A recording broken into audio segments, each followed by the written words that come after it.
नर्मदा, माँ गंगा, क्षिप्रा, सरयू, मंदाकिनी, गोदावरी, कृष्णा, भारत की भूमि की जितनी पवित्र नदियां हैं, भारत की भूमि की जितनी पवित्र नदियों का उद्गम है, भारत की धरा पर जितनी पवित्र नदियां प्रकट हुई हैं, यह कोई संसार सागर में मृत्यु लोक में ऐसे ही प्रकट नहीं हो गई।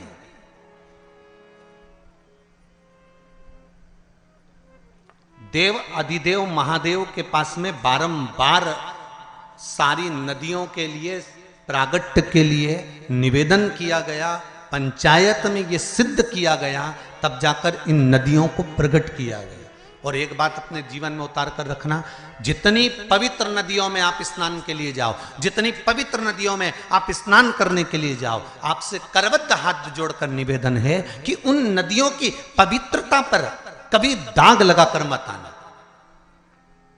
परंतु आप और हमने सारी पवित्र नदियों को गंदा कर कर रखा है, सारी पवित्र नदियां।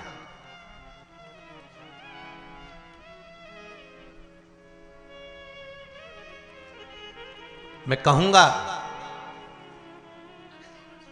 यमुना के घाट पर बसा है दिल्ली। दिल्ली कहां पर बसा हुआ है? यमुना के घाट पर बसा हुआ है। आगरा यमुना के घाट पर बसा हुआ है। मथुरा और वृंदावन यमुना के घाट पर बसा हुआ है। बड़े बड़े तीर्थ मां नर्मदा के घाट पर बसे हुए हैं। बड़े बड़े तीर्थ मां गंगा के घाट पर बसे हुए हैं। बड़े बड़े तीर्थ मां कृष्णा के घाट पर बसे हुए हैं, गोदावरी के घाट पर बसे हुए हैं। ये पवित्र पवित्र नदियां जिनको देवता स्वयं अपने लोक से लेकर मृत्यु लोक में आए हैं। एक भी नदी इस भूमंडल पर नहीं थी, परंतु कहीं शंकर भगवान ने कहा, कहीं देवी ने कहा, कहीं सूर्य ने कहा, कहीं किसी ने कहा, सबने कहीं ना कहीं इनकी आराधना करी और इनको मृत्यु लोक पर लाने के लिए अथक प्रयास करा, अथक प्रयास। अगर आप शिव पंचायत की कथा को सुन रहे हो तो अपने जीवन में एक बात उतार कर रखना कि शिव पंचायत में एक एक नदियों के उद्गम की कथा का वर्णन है महाराज। और सारे देवताओं ने घोर तप कर घोर तप कर इन नदियों को पृथ्वी पर लेकर आए, भूमंडल पर लेकर आए। और नदियां जब भूमंडल पर आ गई, जरा विचार करिए, हजारों हजार वर्ष तक ऋषियों ने, संतों ने, साधुओं ने, देवताओं ने तप साधना करी, तब ये नदियां पृथ्वी पर आई। और पृथ्वी पर आने के बाद ये नदियां इतनी पवित्र रही।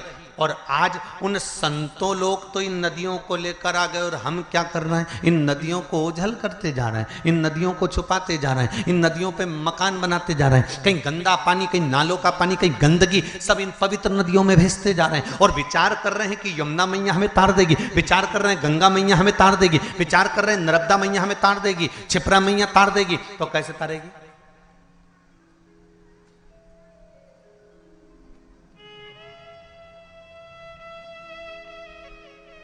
आपके जीवन को सुख देने के लिए। मेरे को साहू जी बता रहे थे